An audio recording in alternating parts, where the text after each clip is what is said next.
Good morning, everybody. So, yesterday we were discussing about the economic geography, right?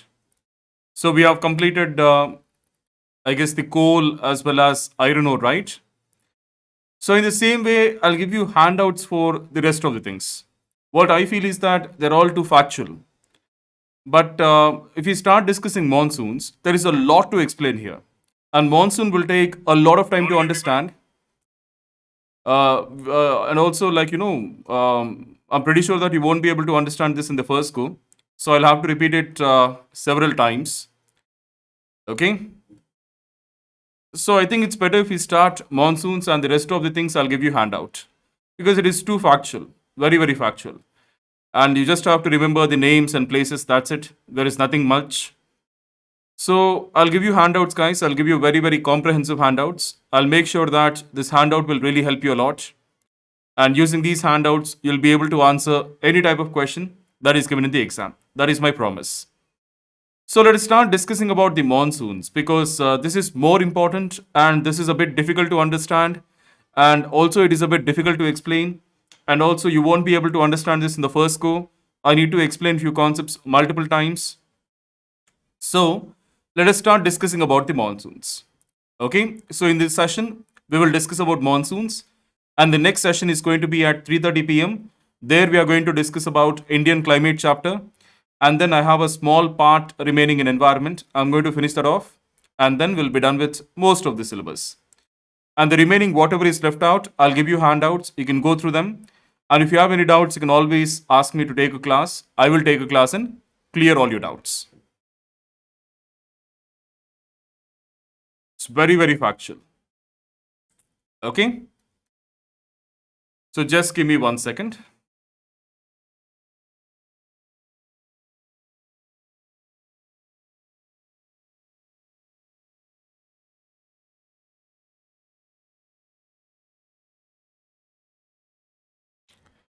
Okay, so let us start discussing about the monsoons chapter.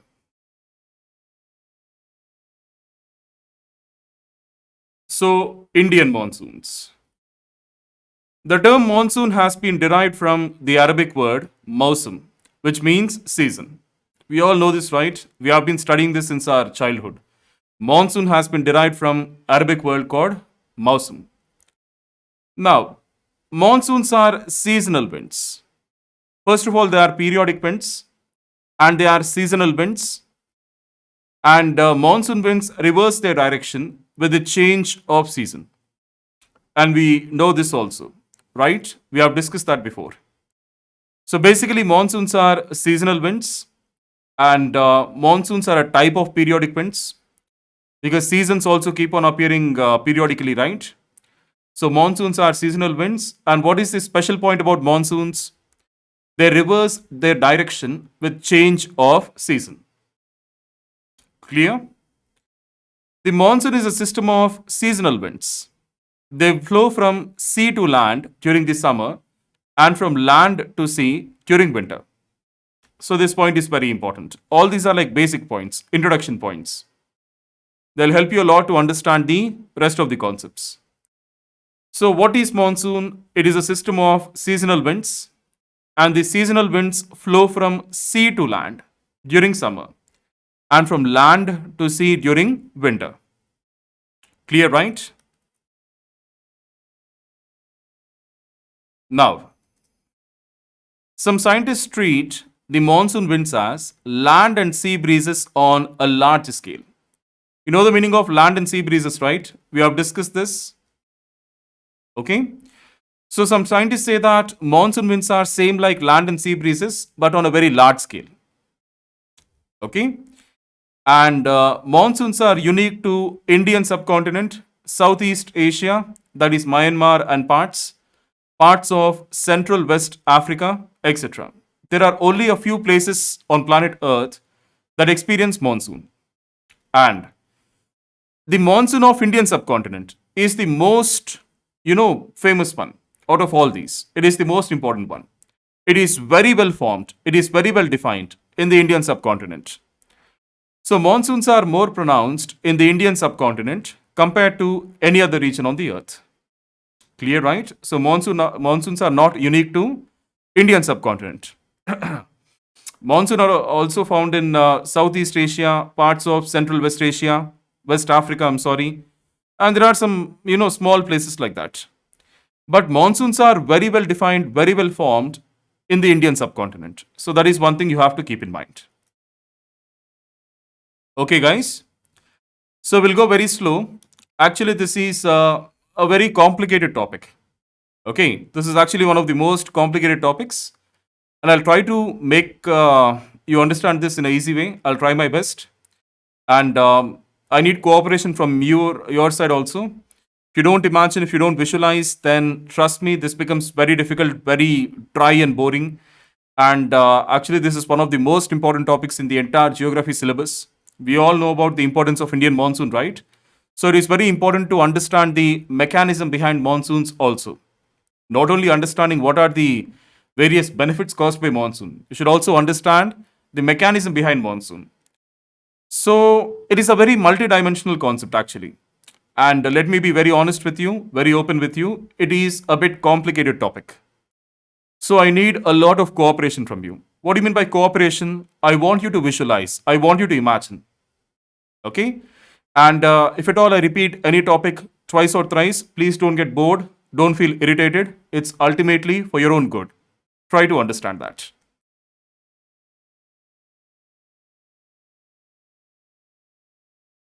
Now, India receives southwest monsoon winds in summer and northeast monsoon winds in winter. Even this we know. Yes, southwest monsoon are formed due to intense low pressure system formed over Tibetan plateau. If there is low pressure over Tibetan plateau, then there is high pressure over the sea. So winds will always blow from areas of high pressure to low pressure. We know this, right? So winds are blowing in this direction, and winds pass through the ocean. They pick up all the moisture and they deposit it on the land. That land is nothing but our country. So southwest monsoons are formed due to intense low pressure system formed over Tibetan plateau. And northeast monsoons are associated with high pressure cells over Tibetan and Siberian plateaus. Okay. Southwest monsoon in summer. Okay. Tibetan plateau is land. So land will get heated a lot compared to the oceans. So there is low pressure over land and there is comparatively high pressure over the ocean. So winds blow from ocean to the land. They pick up all the moisture from the oceans and they deposit on the land. That is southwest monsoon. Now, what about northeast monsoon, which occurs during winter? Land becomes very cool during winter. So, there is high pressure over land and low pressure over the sea. Okay. So, now winds will reverse directions. They start blowing from high pressure over Tibetan plateau to low pressure over the sea. Now, this is northeast monsoon. As simple as that. Southwest monsoons bring intense rainfall to most of the regions in India. And northeast monsoons bring rainfall to mainly southeastern coast of India. That is southern coast of AP and the coast of Tamil Nadu. Okay. Most of the areas in India benefit from southwest monsoons. But due to the orographic barrier formed by Western Ghats, Tamil Nadu and the southern coast of AP, they don't enjoy southwest monsoon because the southwest monsoon winds are blocked by the Western Ghats. Okay, but they enjoy northeast monsoon during winter. Clear, right? So, did you get this, guys? So, please take it as a challenge and let us just try to understand this in the first attempt. I'll go very slow. I'll try my best to, make this interesting and easy for you. I need your cooperation also. I need you to visualize. I need you to imagine. Visualization is very, very, very, very important. Okay, guys? Good morning, Nidhi. So, I hope you understood all these points. We'll go very slow, slide by slide. Now, mechanism of Indian monsoons. The origin of monsoons is not fully understood. Let us be very honest. There are many theories explaining the origin of monsoon, but there is one very widely accepted theory. But again, we don't have many proofs, basically. Okay. We are going to discuss the classical theory and then modern theory and the latest theory. We are going to discuss three theories. First is the classical one, and next is the modern one, and next is the latest theory, which is right now widely accepted by many people. But again, we do not know the complete mechanism. Maybe we have understood only 50 to 60% or 60 to 70% maximum. There is still a lot which we did not understand. And that is common for all the major geographical phenomenon.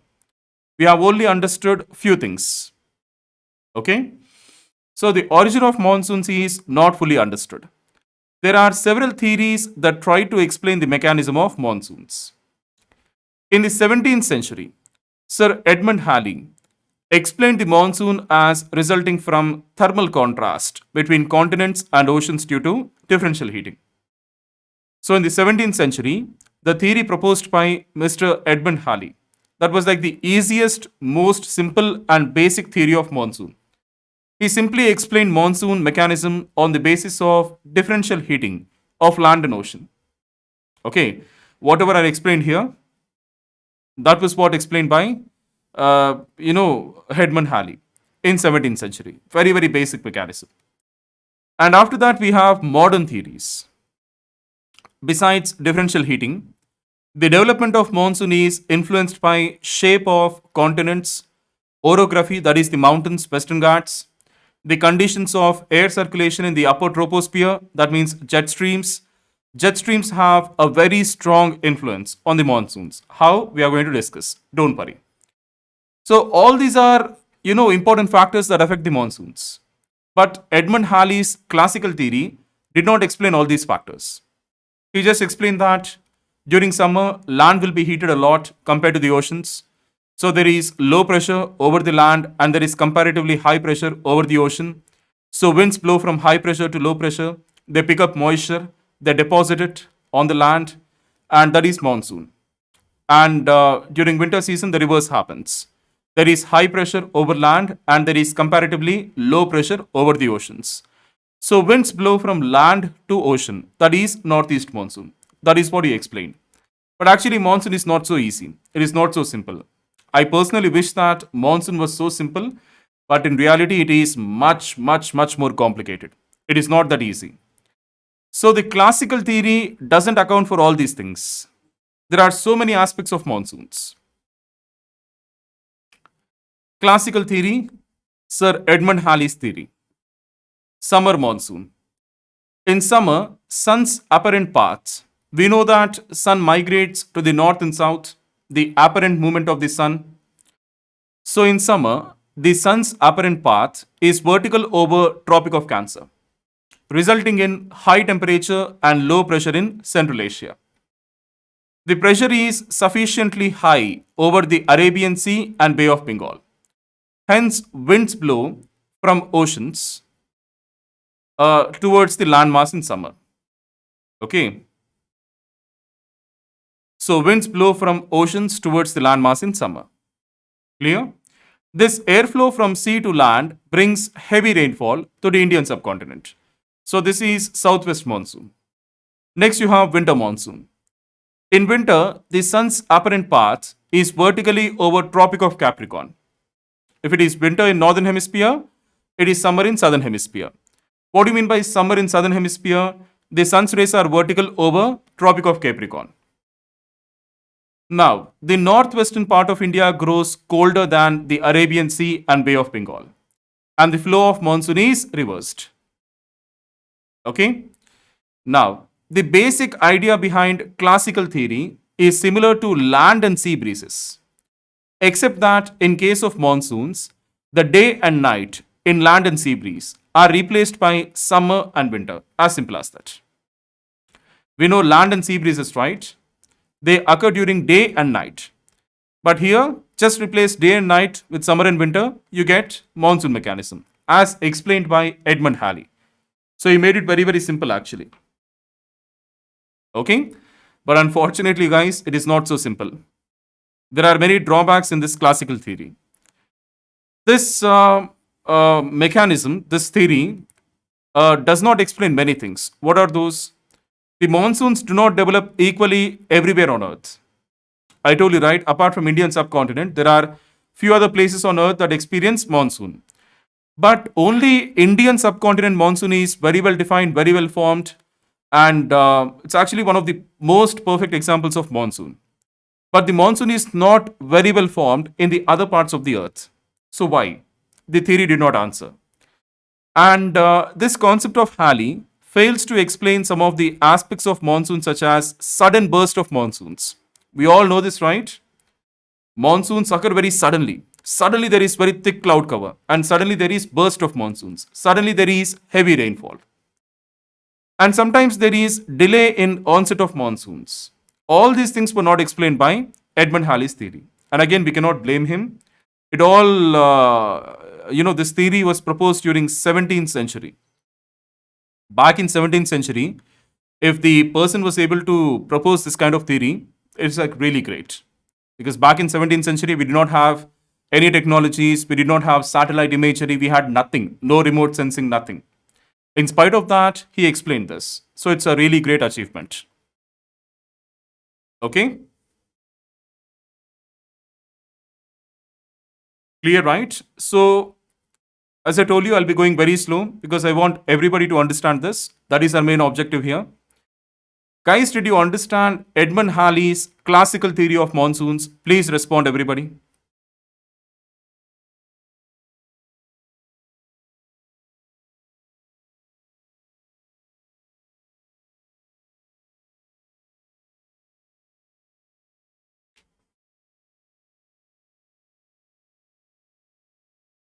I'm just waiting for you to respond, guys. So please respond.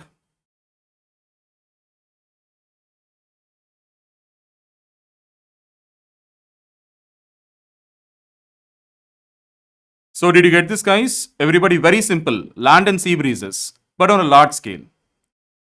For land and sea breezes, we talk about day and night. Okay. But for monsoons, we speak about winter and summer. That's it. Same mechanism here also.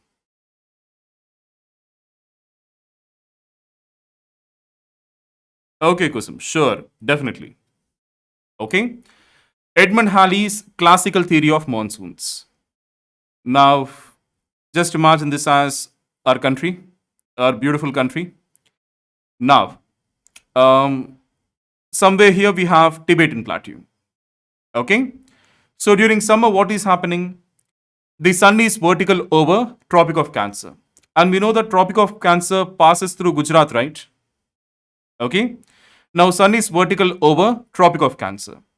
Now, Tibetan Plateau, it is at an average elevation of somewhere between 4,000 meters to 5,000 meters, right? Tibetan Plateau, the highest plateau in the world, called as the roof of the world. Tibetan Plateau, it receives more insolation because it is higher compared to the surrounding areas.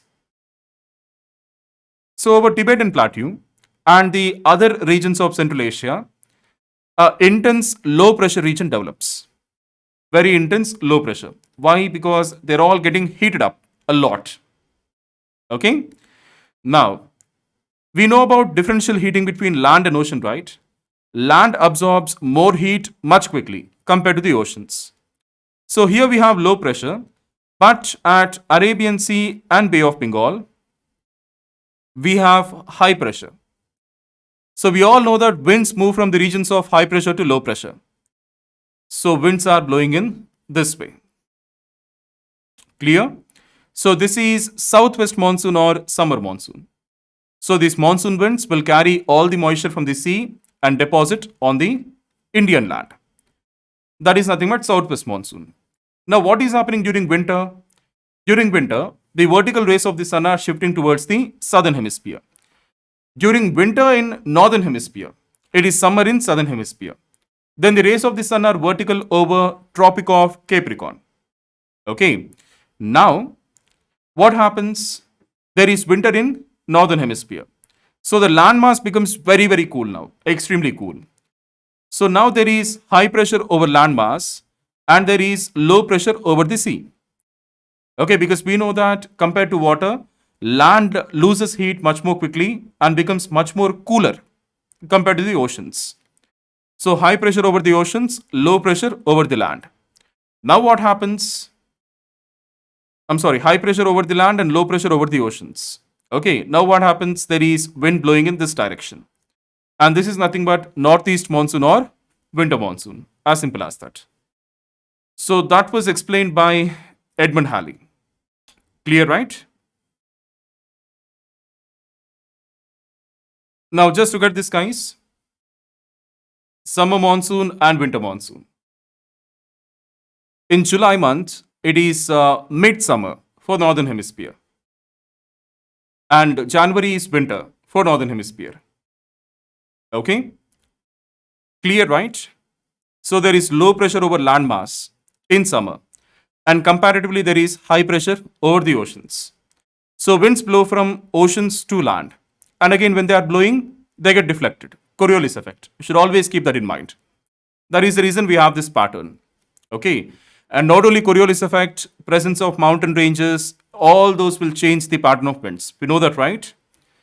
Now during winter, what is happening? It is very cold. The land mass is very cold. Okay, that is the reason high pressure over land mass and comparatively low pressure over the oceans. So we all know that winds blow from high pressure to low pressure. So winds are blowing from land towards the ocean. Okay, now this is northeast monsoon or winter monsoon. So some branches of northeast monsoon, they flow over Bay of Bengal and they pass over Tamil Nadu and the southern coast of Andhra Pradesh. Then they cause rainfall in these regions. Clear?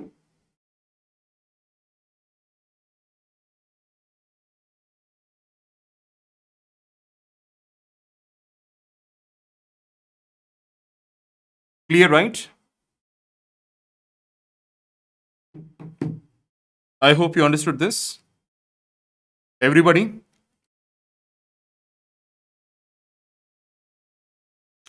So is this clear, guys? Any more doubts anybody has? Please respond.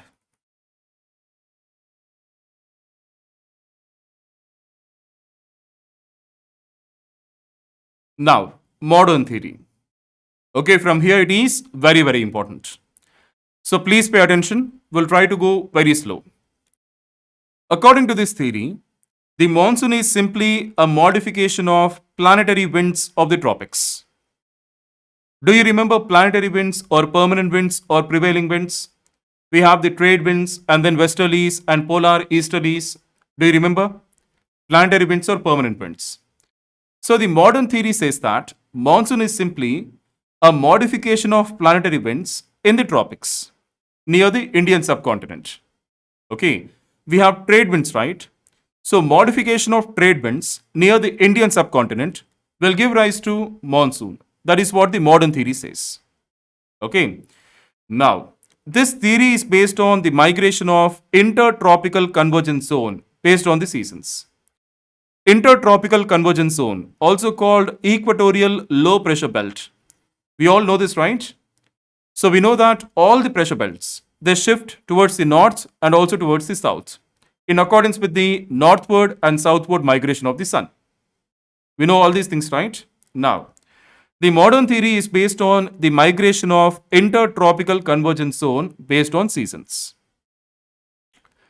The southeast trade winds in the southern hemisphere and the northeast trade winds in the northern hemisphere meet each other at the equator. So we call it as intertropical convergence zone. Two air masses are meeting. What are those air masses? Southeast trade winds from the southern hemisphere and northeast trade winds from the northern hemisphere. They both are meeting at the equator. So then why are we not calling it as a font? This is not a font because both the air masses have similar properties. A font only forms at the boundary between two air masses that have very contrasting, very different properties in terms of temperature and humidity. Do you remember? So instead of calling this as font, we call this as intertropical convergence zone. And we have discussed about this. I've shown you an image of intertropical convergence zone. From space, it looks like a series of clouds. Okay. And intertropical convergence zone causes a lot of rainfall, very heavy rainfall. We have discussed about equatorial type of rainfall, right? That is what happens here.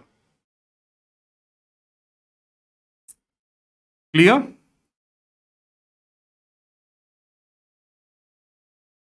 Now, the intertropical convergence zone is a region of ascending air, maximum clouds, and heavy rainfall. We have discussed all these points before.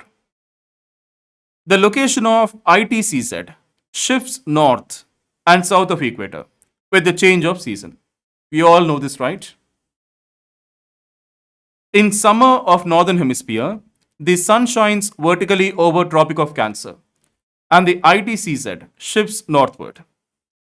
The southeast trade winds of the southern hemisphere cross the equator and start blowing in southwest to northeast direction under the influence of Coriolis force. Same direction, but the only thing is that what is happening due to the shift of ITCZ towards the north. The southeast trade winds will cross the equator and they'll start blowing in northern hemisphere now. Okay. These displaced trade winds are called southwest monsoons when they blow over the Indian subcontinent. All you have to do is keep in mind shifting of pressure belts. Okay. So just visualize, just imagine the intertropical convergence zone shifting towards the north during summer in northern hemisphere. Okay. What is intertropical convergence zone? From north we have northeast trade winds. Okay. From the south we have southeast trade winds. So southeast means like this, southeast trade winds. So convergence point of northeast trade winds and southeast trade winds is intertropical convergence zone. Now this ITCZ is shifting towards the north in the summer of northern hemisphere. Okay. Now the southeast trade winds of the southern hemisphere cross the equator and start blowing in southwest to northeast under the influence of Coriolis force. So we know that in the northern hemisphere, Coriolis force will deflect the winds towards the right, and in the southern hemisphere, Coriolis force will deflect the winds towards the left. Okay. So when southeast trade winds are crossing over and entering into the northern hemisphere, due to the influence of Coriolis force, they start blowing from southwest to northeast direction. As simple as that. So these displaced trade winds, which actually belong to southern hemisphere but which are now blowing in the northern hemisphere, are called southwest monsoons. See, this is the direction of southwest monsoon from southwest to northeast, right? But what is the direction of southeast trade winds? This is the direction of southeast trade winds. They blow from southeast to northwest. These are southeast trade winds. But due to the northward movement of intertropical convergence zone, the southeast trade winds are crossing the equator and they are entering into northern hemisphere. Now we all know that Coriolis force will deflect objects to the right in northern hemisphere and towards the left in southern hemisphere. Okay. So now what happens? These winds will be deflected and they start blowing from southwest to northeast. That is nothing but the southwest monsoon winds. As simple as that.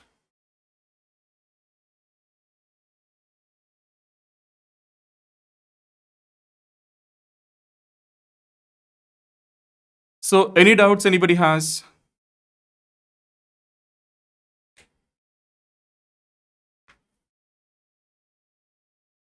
Please ask me, guys, if you have any doubts.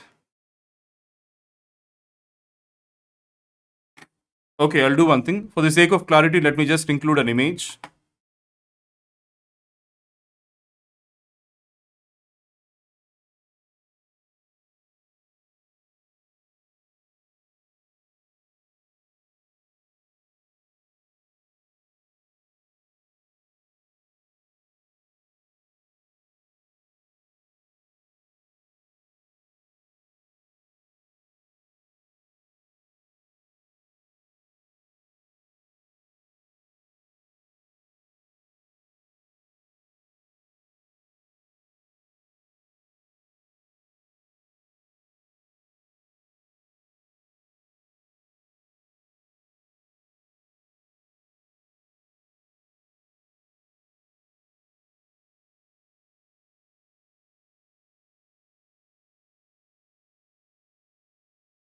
Okay, guys.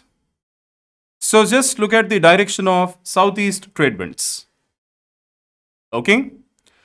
Now, when southeast trade winds are, moving towards the northern hemisphere, when they cross over the equator and when they move towards the northern hemisphere, there is deflection in southeast trade winds.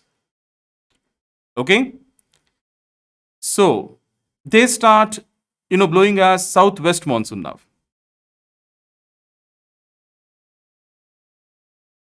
Clear, right?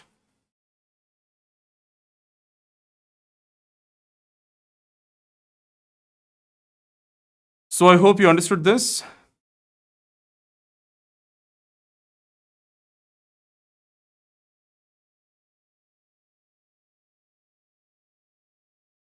Okay, guys. So the southeast trade winds of the southern hemisphere cross the equator and start blowing in southwest to northeast under the direction of, under the influence of Coriolis force.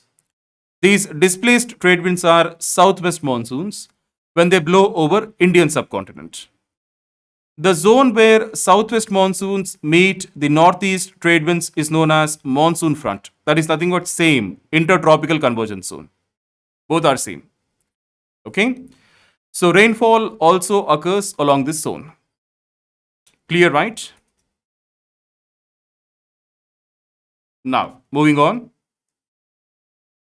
In the month of July, the intertropical convergence zone shifts to 20 to 25-degree north latitude and is located in the Indo-Gangetic Plain, and the southwest monsoons blow from the Arabian Sea and the Bay of Bengal. Clear? The intertropical convergence zone in this position is called the monsoon trough. Okay? And maximum rainfall occurs under the monsoon trough. The regions which are directly under the monsoon trough, their maximum rainfall occurs.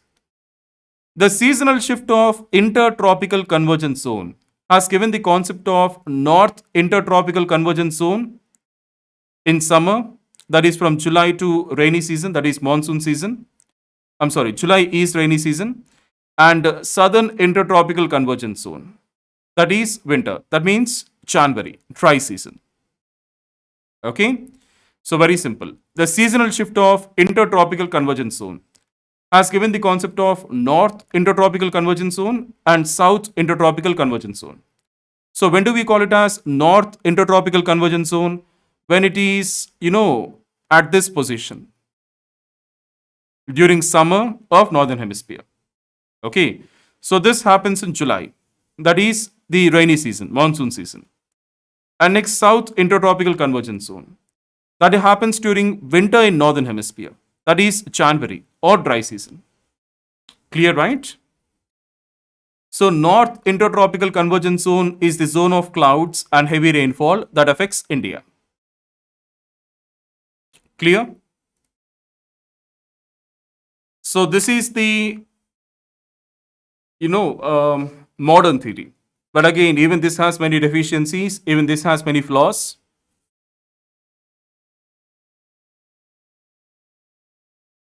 Clear, guys?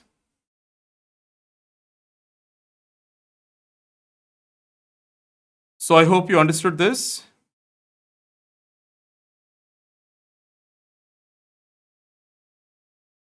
So any doubts anybody has, please ask me.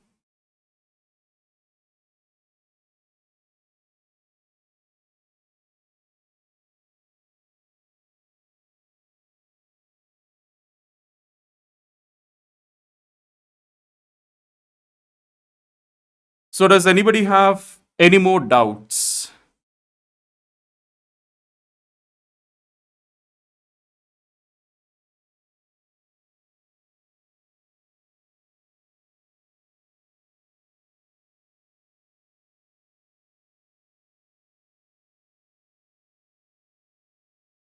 Gautam, don't worry about Western disturbances. We are going to discuss about that. Please don't worry about that. Okay. By the end of this session, you'll understand everything. That is my guarantee. Already, I guess we are done with 35 minutes. So tell me, guys, did you understand this? Okay. Now,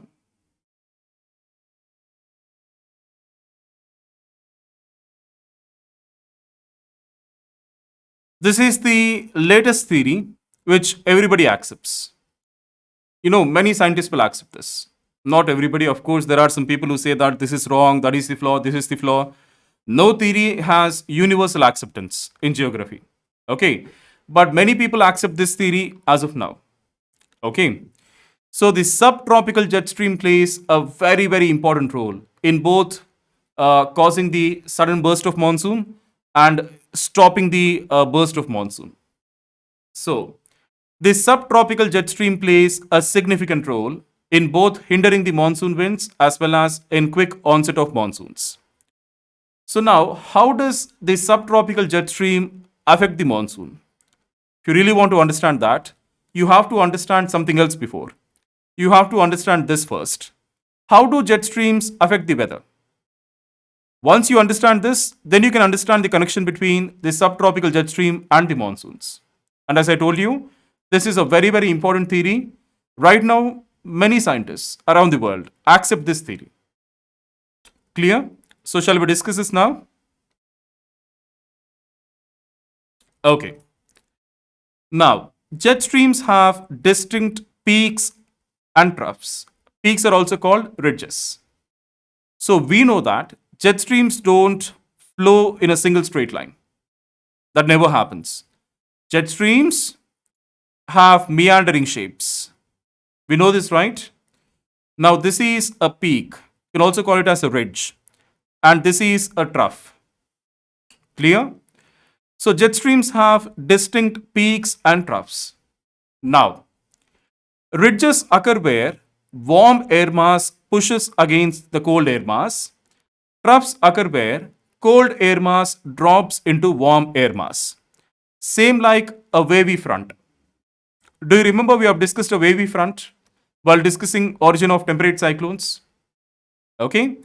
Now, okay, you do one thing, just ignore this for now, not needed.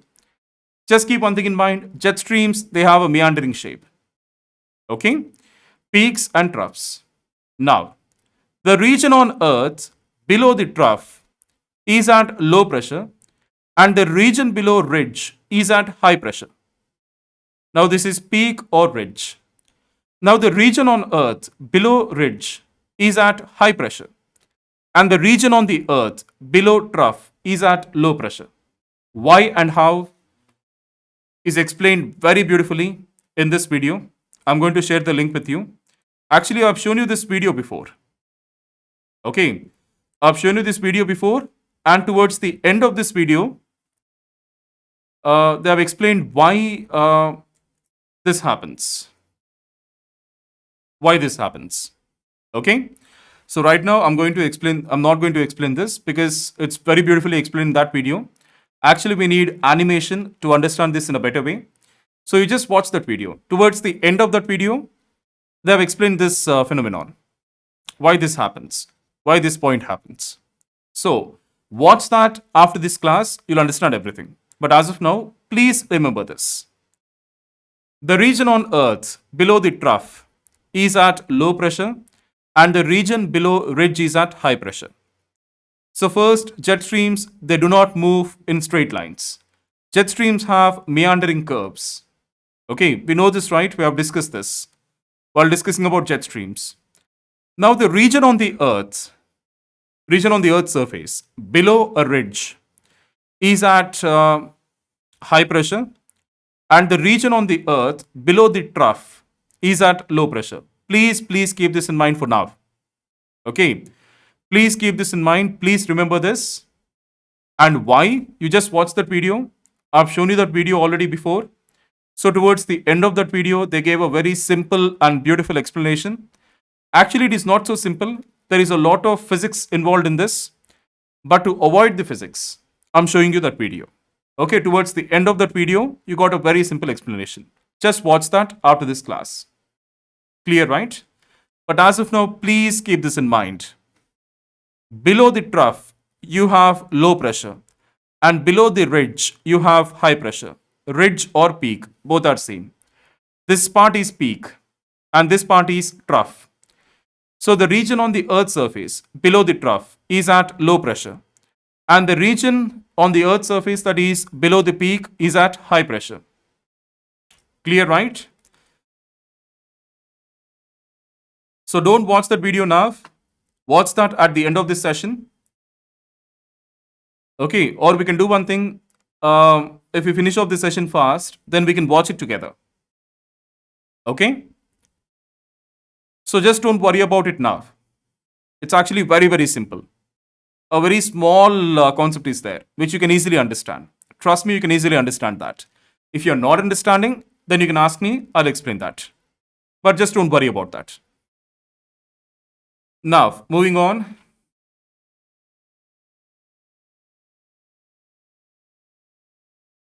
Usually the trough region, that means the region exactly below the jet stream trough, creates cyclonic condition because you have low pressure. Just keep this condition in mind. Below trough, you have low pressure, and below peak or ridge, you have high pressure. Okay, peak or ridge. Now, just look at this point. Usually, the trough region. What do you mean by trough region? Region on the Earth's surface that is exactly below the jet stream trough creates cyclonic condition because you have low pressure here at the surface of the Earth. Whereas the ridge regions create anticyclonic conditions because you have high pressure. Okay, just look at this point again. Usually, the trough region, that means the region exactly below the jet stream's trough, creates cyclonic condition, low pressure, at the Earth's surface. We are talking about this. Whereas the ridge regions create anticyclonic conditions. The regions on the Earth's surface below a ridge, they have high pressure, so they create anticyclonic conditions. Clear, right? Now, troughs create upper level divergence, which is associated with convergence at the surface. Ridges create upper level convergence, which is associated with divergence at the surface. Very simple. Just keep one thing in mind. Always you have to remember this. If there is low pressure at the Earth's surface, there's going to be high pressure in the upper atmosphere. In the same way, if there is high pressure at the Earth's surface, there's going to be low pressure in the upper atmosphere, in the upper troposphere. Okay, please keep this in mind. If there is low pressure at the Earth's surface, there's going to be high pressure in the upper atmosphere. If there is high pressure at the Earth's surface, there's going to be low pressure in the upper atmosphere. What do you mean by low pressure? Just imagine that this is the low pressure region. Okay, then winds from all the directions will try to converge into this low pressure region.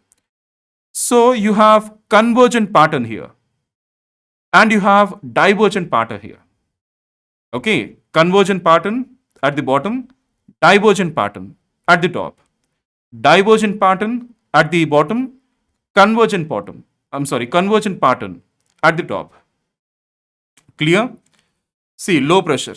There's a low pressure region.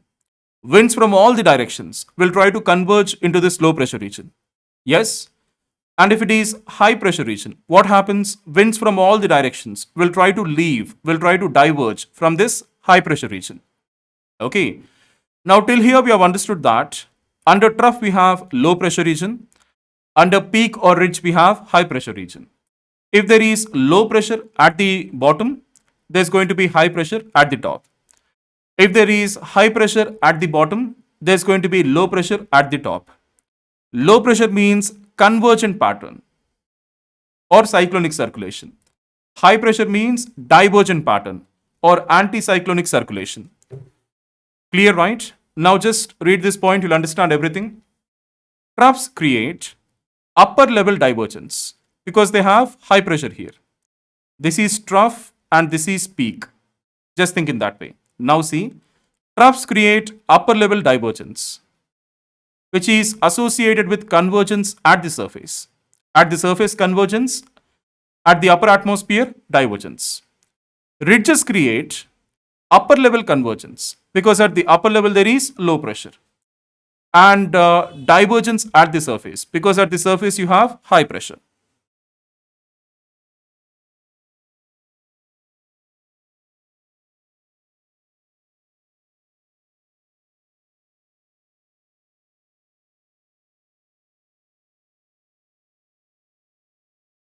So did you get this, guys?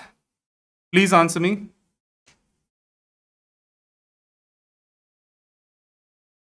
Okay. Just consider this as a trough region and this as a peak region, peak or ridge. Okay. Now, the region on the Earth's surface exactly below trough has low pressure, and the region on the Earth's surface exactly below a peak has high pressure. Okay. Low pressure, convergent circulation.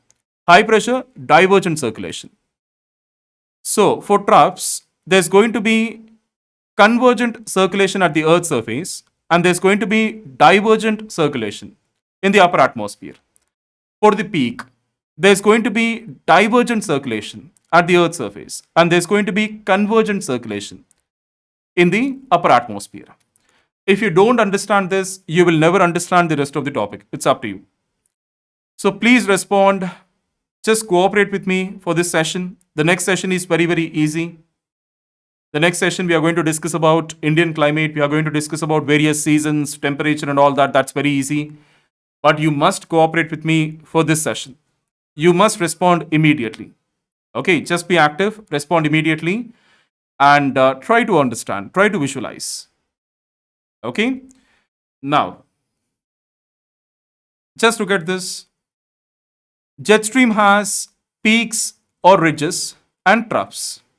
Okay, so this is a peak or ridge and this is a trough. Same like a sine wave. Okay, now I told you that if you watch that video, you'll understand this point. So please remember this for now. Understanding part you can do later. After this class, you can watch that video. It's a very short video. And towards the end of that video, with a beautiful animation, they explained why this thing happens. Okay? So as of now, please remember. Under trough, we have low pressure. Very simple. The region on the Earth's surface directly under the trough of a jet stream, low pressure. The region on the Earth's surface directly under the ridge or peak of a jet stream, high pressure. Okay? Now, if there is low pressure at the bottom, there's going to be high pressure at the top. If there is low pressure at the Earth's surface, there's going to be high pressure in the upper atmosphere. And if there is high pressure at the Earth's surface, there's going to be low pressure at the upper atmosphere. You'll only understand this if you visualize. Okay. What do you mean by low pressure? There is a low pressure region. Winds from all the directions will try to converge into this spot. So this is convergent circulation. Convergent circulation pattern. Now high pressure. Winds from all the directions will try to leave this area. They'll try to diverge. So this is divergent circulation pattern. Clear, right? So troughs create upper level divergence. This is upper level divergence because there is high pressure, which is associated with convergence at the surface. There is convergent pattern at the surface because at the surface we have low pressure. Low pressure means cyclonic conditions. High pressure means anticyclonic conditions. We have been studying this since many, many days, right? We know all this terminology. Now ridges. They create upper level convergence because at the upper atmosphere there is low pressure, which is associated with divergence at the surface. At the surface you have high pressure. So divergence at the surface. Clear?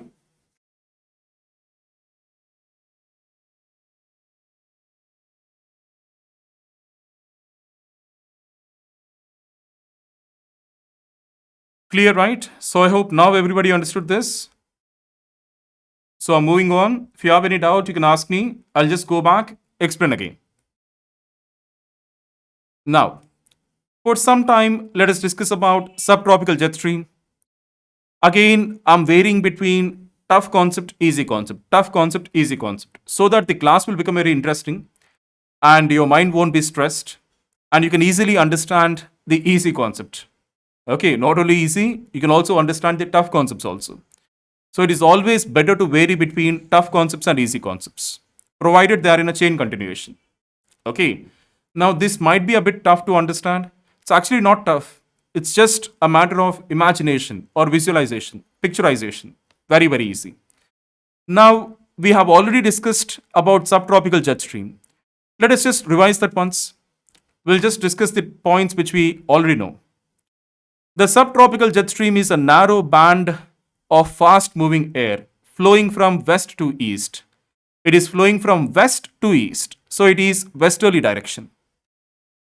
Next, the subtropical jet stream in northern hemisphere flows between 25° north to 35° north in the upper troposphere at a height of about 12 to 14 kilometers. Okay. Now, height of each portion of the jet stream varies when there is meandering. So there is meandering of jet stream, right? So the elevation of each portion varies due to meandering. Okay. Now, the path of subtropical jet stream is also influenced by Greater Himalayas. Now, this is very, very important. Okay. Greater Himalayas, all 8,000 meters, like most of the peaks, 8,000 meters. Okay. Most of the peaks, 8,000 meters, 7,500 meters, and 7,000 meters. There is not small elevations, right?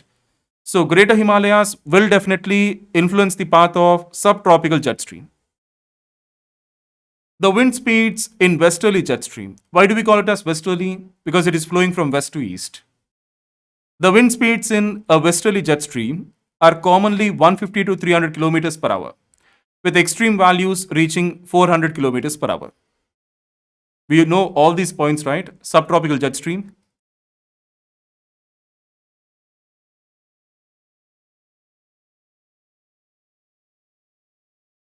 Okay. So now, this point is very, very important. The burst of monsoons depends upon the upper air circulation, which is dominated by subtropical jet stream. Okay, extremely important point. Very, very, very important point. The burst of monsoons or the onset of monsoons, okay, depends upon upper air circulation, which is dominated by subtropical jet.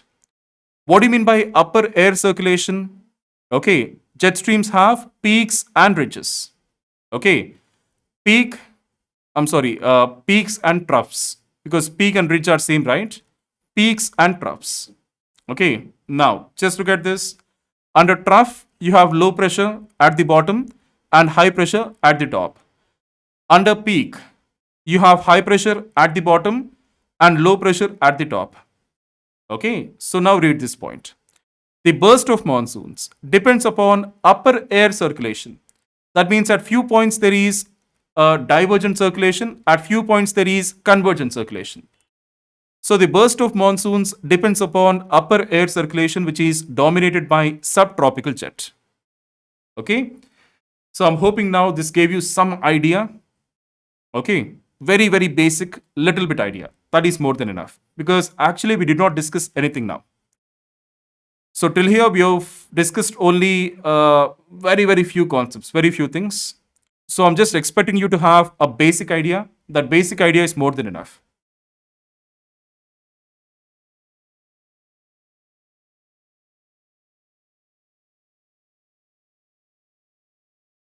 Gautam, for this you have to go back to the cyclones topic.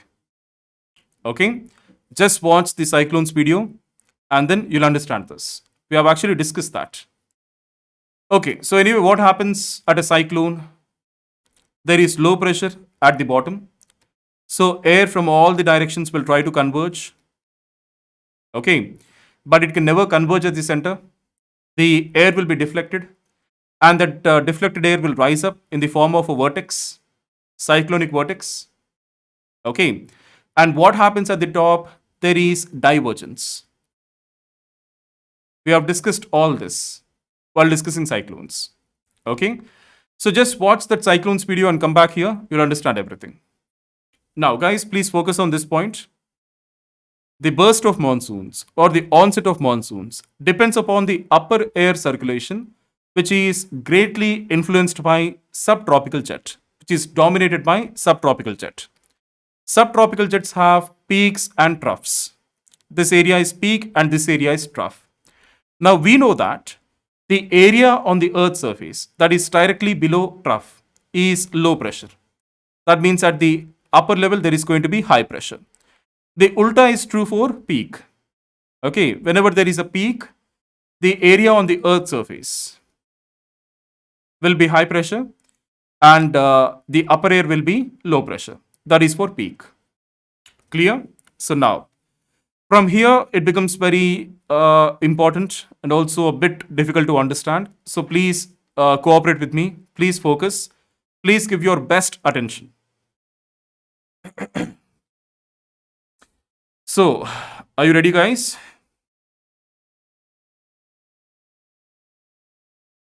Okay. Now, seasonal migration of subtropical jet stream. In winter, subtropical jet stream flows along the southern slopes of Himalayas. But in summer, it shifts northwards and flows along the northern edge of Himalayas in early June. And in late summer, that is July August, it flows along the northern Tibetan plateau. Okay, so along with the migration of pressure belts, there is migration of jet streams also. Okay, the polar jet stream will also move. Not only the subtropical jet, even the polar jet stream will move. Okay, so in winter, the subtropical jet flows along the southern slopes of Himalayas. Southern slopes of Himalayas. That means the slopes of Himalayas facing the Indo-Gangetic plain. But in summer, first, the subtropical jet shifts northward and flows along the northern edge of Himalayas in June. Next, second, in late summer, that is in July and August, the subtropical jet flows along the northern Tibetan plateau, the northern edge of Tibetan plateau. Clear, right? So, guys, this point is very, very, very, very important. Extremely important. What is happening during winter? In winter, the subtropical jet is flowing along the southern slopes of Himalayas. But during summer, first, the subtropical jet flows along the northern edge of Himalayas, the northern slopes of Himalayas. That is in early June. Now, during July, August, the subtropical jet flows along the northern Tibetan plateau. Clear? There is a lot of movement, right? Now, the periodic movement of the jet stream is often the indicator of the onset and also subsequent withdrawal of the monsoon. Just read along with me. The periodic movement of the jet stream is often the indicator of the onset and also the subsequent withdrawal of the monsoon. Okay? The periodic movement of the jet stream is often the indicator of the onset. That means subtropical jet shifts to the north of Himalayas and subsequent withdrawal. That means the subtropical jet returns to its original position, that is the southern slopes of Himalayas. Okay, very simple. Now, in winter, subtropical jet is flowing along the southern slopes of Himalayas. Clear? Now, what is happening in summer? First, it is shifting to the northern edge of Himalayas and then shifting further north and going for the northern Tibetan plateau. Clear? So, from the southern slopes of Himalayas in winter, the subtropical jet shifts to northern slopes of Himalayas. That is the indication of onset of monsoon. Clear, right? Now, what is the indication of withdrawal of monsoon? That is subtropical jet returning back to its original place. What is the original place? The southern slopes of Himalayas. Clear, right? So, did you understand till here? First, tell me. We'll go very slow, point by point.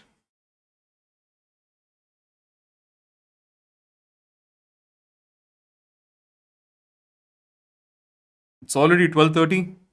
Time is running like anything. So, guys, will you stay a bit late till we complete this topic? Because the next session is going to be at 3:30. Okay. So, we cannot take that break in the middle. We have to complete off this session at once. So, did you get this, guys? Please respond. We don't have much time. I know that there is 30-second time lag between you and me, but you people are taking more time to respond. I don't know why. Please respond. Yes? Now, northward movement of the subtropical jet is the first indication of the onset of monsoon over India. Okay? Now, let us try to analyze subtropical jet stream during winter. What happens to this jet stream during winter? Westerly jet stream or subtropical jet, both are same because here we use the word westerly. While discussing about some points about the subtropical jet stream, we have discussed that it is a narrow band of fast moving air flowing from west to east. So we call it as westerly. Upper air westerly. You can call it as upper air westerly, right? Because at what altitude or at what height does the subtropical jet stream move? At an altitude of 12 to 14 kilometers above the Earth's surface. So we can call this as upper air westerly. Yes. So the westerly jet stream blows at a very high speed during the winter over the subtropical zone. Okay. The jet stream is bifurcated by the Himalayan ranges. Himalayan ranges act as physical barrier and Tibetan plateau acts as thermal barrier. What is the meaning of this? You'll understand later. Just don't question it now. Just don't worry about it now. You will definitely understand it. So as of now, please keep one thing in mind. The jet stream is bifurcated by the Himalayan ranges and the Tibetan plateau. Himalayan ranges act as physical barrier because the greater Himalayan range, many peaks are above 8,000 meters, many peaks are above 7,500 meters. So they're acting as physical barrier. Okay. And Tibetan plateau is acting as thermal barrier. But anyway, due to both the Himalayan ranges and the Tibetan plateau, the subtropical jet stream is getting bifurcated. It is getting divided into two parts. And the two branches reunite off the east coast of China. Clear? Now, the northern branch of this jet stream blows along the northern edge of Tibetan plateau. The southern branch blows to the south of Himalayan ranges. That means the southern slopes of Himalayas along roughly 25-degree north latitude. Clear? Now the southern branch is stronger with an average speed of about 240 kilometers per hour compared with the northern branch, which has this velocity. Anyway, ignore this point. Not that important. I shouldn't have included this, but anyway. Clear, right? Now, let us go back to this. In winter, subtropical jet flows along the southern slopes of Himalayas, but in summer, it shifts northwards and flows along the northern edge of Himalayas in early June. And then in late summer, that is July and August, it flows along the northern Tibetan plateau. Did you understand this? Now, read these points. The jet stream is bifurcated by Himalayan ranges, and the two branches reunite off the east coast of China. The northern branch of the jet blows along the northern edge of Tibetan plateau. The southern branch blows to the south of Himalayan ranges. That means the southern slopes of Himalayan ranges along 25-degree north latitude. So did you understand this point and these 2 points?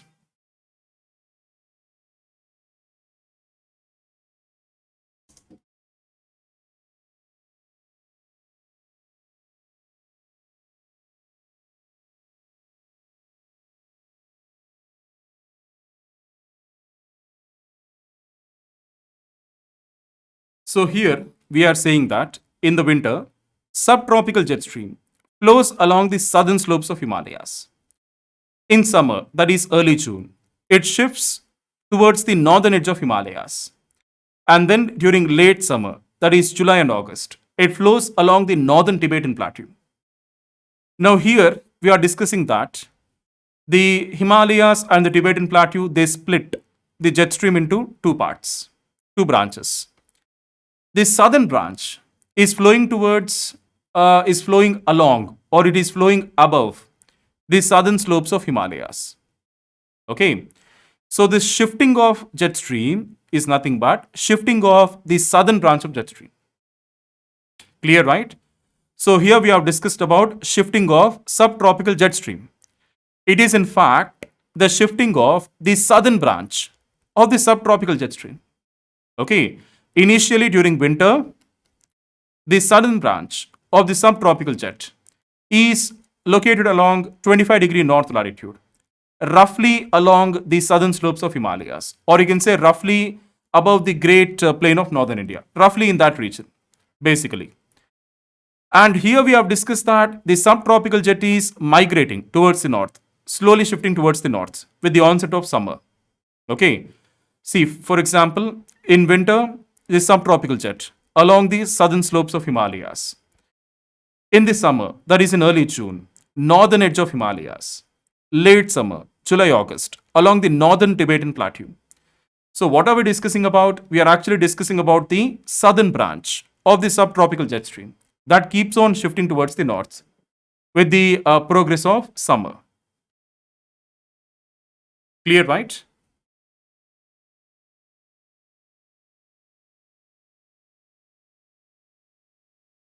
Why is it confusing, guys? It's actually very, very easy. I don't know why it is confusing. Okay, maybe I made it a bit confusing by splitting this topic into small parts. Maybe I should have combined this thing and this thing. Then you would have understood this in a better way. So very simple, guys. It's actually very, very easy. Not confusing at all. It's slightly confusing, but trust me, you're all very intelligent people, can easily understand this. Now, the subtropical jet stream. Okay, it is bifurcated by the Himalayas and Tibetan plateau. So it is bifurcated into two branches, northern branch and southern branch. Okay, the southern branch flows along, like above the southern slopes of Himalayas. Okay, now this southern branch will first shift to the northern edge of Himalayas in June, and then by July, it will shift to the northern Tibetan plateau. That means the southern branch of subtropical jet, which is originally over the southern slopes of Himalayas, or you can consider the Indo-Gangetic plain, is disappearing here and it is shifting towards the north as summer progresses. Okay?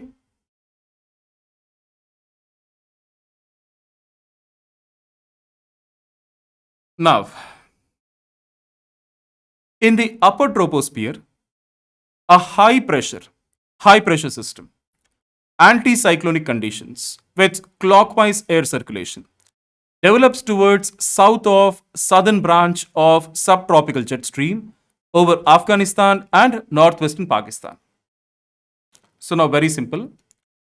Over Afghanistan and northwestern Pakistan and also northwestern India, what is happening? High pressure system got developed in the upper troposphere. Okay, so high pressure in the upper troposphere, low pressure at the surface. Okay, so when does this happen? When there is a trough of the jet stream. When there is a trough of the jet stream, there is going to be low pressure at the surface and high pressure at the top. Clear? So, very simple, guys. Over Afghanistan, northwestern Pakistan, and parts of northwestern India, upper troposphere high pressure system, that means anticyclonic conditions, is developed towards the south of southern branch. Okay, that means the southern branch of the subtropical jet formed a trough. Okay, over Afghanistan, northwestern Pakistan, and northwestern India. Clear? So, at the bottom there is low pressure and at the top there is high pressure. So, consequently, the winds tend to descend over the northwestern plains of India, northwestern parts of India, resulting into atmospheric stability and dry conditions. Okay? See, there is low pressure here and there is high pressure here. We know that winds will always move from the high pressure region to low pressure region. So winds are descending now from high pressure to low pressure. So winds tend to descend over the northwestern parts of India, resulting into atmospheric stability and dry conditions. It also contributes in the flow of northwestern monsoon winds of the winter season. Okay, what is the connection? We'll discuss later, don't worry. Now, the subtropical westerly jet streams also help western disturbances to enter the Indian subcontinent and affect its weather. Do you remember we have discussed about western disturbances? These are temperate cyclones that form in the Mediterranean Sea. And while discussing jet streams, we have discussed that the jet streams push the cyclones in the direction in which they are flowing. Okay, so the subtropical westerly jet stream will help the western disturbances to enter the Indian subcontinent. On an average, 4 to 6 disturbances per month pass over northern India between November to April. Okay, and these disturbances result into snowfall in western Himalaya and rainfall in the Great Plains and provide moisture to Rabi season crops. Okay, we have discussed about western disturbances before. So, very simple. The subtropical westerly jet streams, both the northern branch as well as southern branch, they help western disturbances to enter Indian subcontinent and affect the weather of the northwestern parts of India. On an average, 4 to 6 disturbances per month pass over northern India between November to April. And these disturbances result in snowfall in western Himalaya and rainfall in the Great Plains. It all depends on the dew point, right? So, snowfall in western Himalayas and rainfall in the Great Plains. Clear?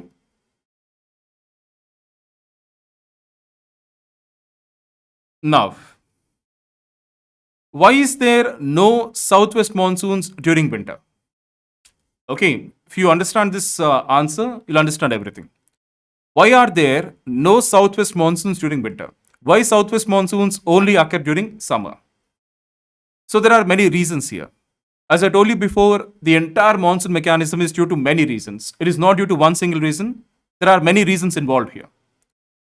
So reason 1, during winter in the northern hemisphere, the intertropical convergence zone has left India and now it is in southern hemisphere. So the winds that blow over India are mostly offshore. That means they either blow from land to land or from land to the ocean. So they carry no moisture. Okay. Next, reason 2.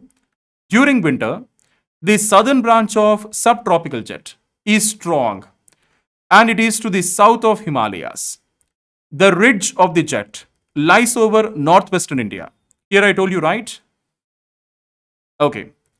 The ridge of the jet lies over northwestern India and is associated with strong divergence of winds and creates high pressure region over entire northern India. Okay. This is how the jet streams influence Indian monsoons in the winter season. Okay. So, just look at this. There is trough over Afghanistan and northwestern Pakistan, and then there is ridge over northwestern India. Okay. So I hope you understood this. And reason 3, there is already a strong high pressure region over Tibet. High pressure is due to subtropical jet plus high pressure over Tibet. Why high pressure over Tibet? Because we are talking about winter. And in winter, Tibet becomes very, very, very cold. Okay. So high pressure. Winds are descending. Clear, right?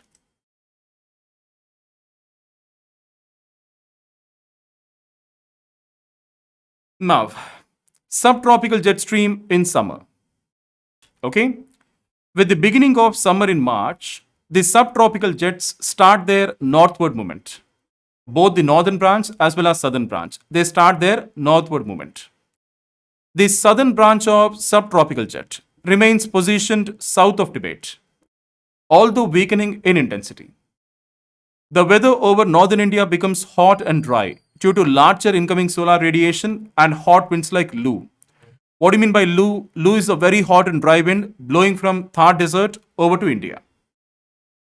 Over India, the equatorial trough, that is the intertropical convergence zone, pushes northwards with the weakening of subtropical jet's southern branch south of Tibet. But the burst of monsoon does not take place until the upper air circulation has switched to its summer pattern. So very simple. In winter, the upper air circulation has different pattern, and in summer, the upper air circulation has different pattern. Both different patterns. Okay. So onset of monsoon or burst of monsoon does not happen until the upper air circulation has switched to the summer pattern. Okay, so we have discussed what happens during winter, and that pattern has to change to summer pattern. Only then the onset of monsoon will start. Clear? I hope you're understanding this. Guys, are you understanding? You're scaring me. You're not responding. So I really don't know whether to proceed or not.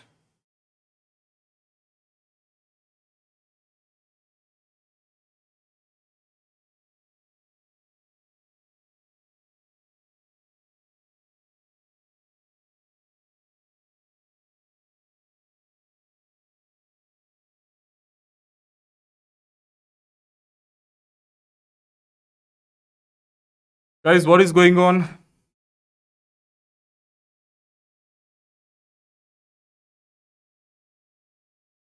Are you sure, everybody?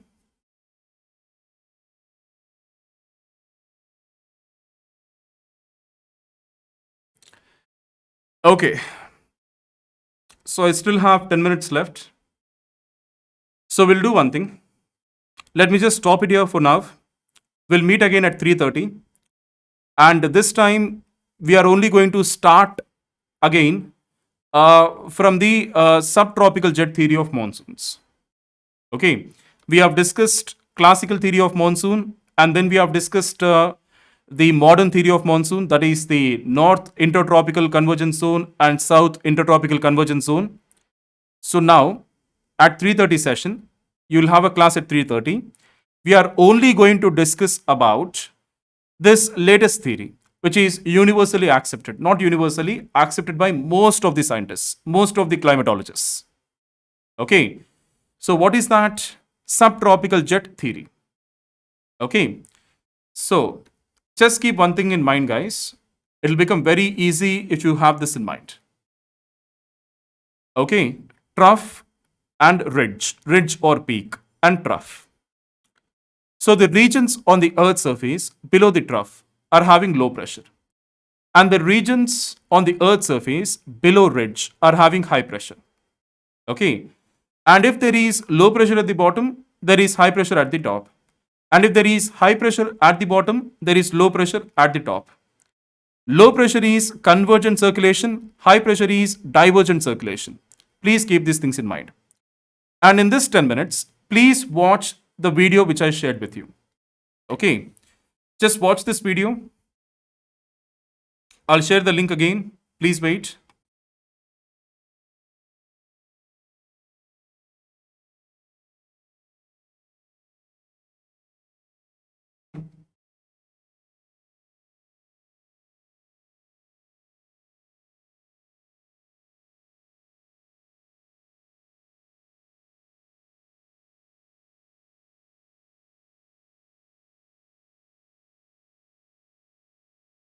So please watch this link.